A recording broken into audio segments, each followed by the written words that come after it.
So yun mga kalagalag, ito yung ating mahuli. Kaya na i-weld natin. Kaya medyo madami.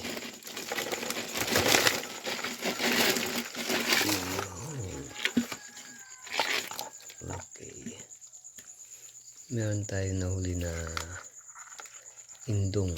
Ayan, may indong palos to mga kalagalag, palos. Ito, palos to. Magat pa yung isang damot. Ito yung palos. Diyan siya.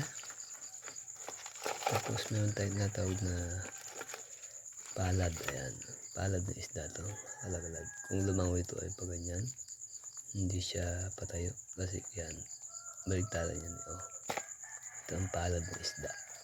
Palad to. Ayan, palad.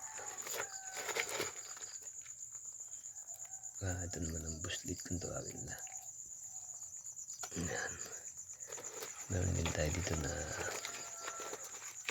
natawag ng stonefish. Yan, delikado to pag matapakan natin sa bato. Delikado to, medyo mandag to, yung bantul namin. Tapos meron tayong lato. Lato ito, marami ito na yan. Lato rin, lato yan. So kaya mamaya. Ito, meron pa dito isa pa.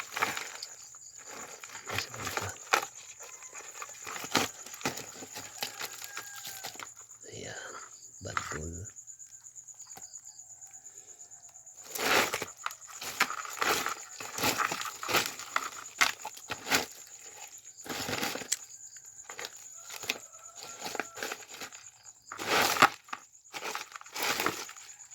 Green crab.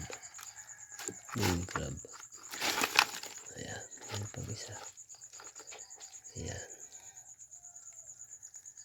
bantul, stonefish.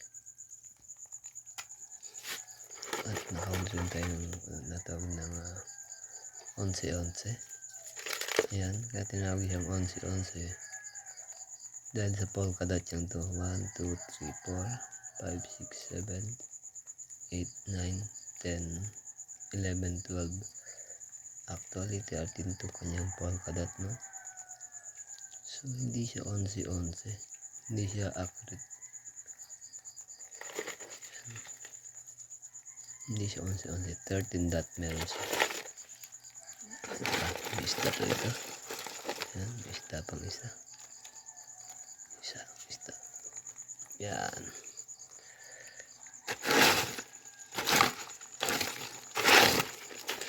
Ito pa, may isa pa. Ito. Lapo-lapo. Yan.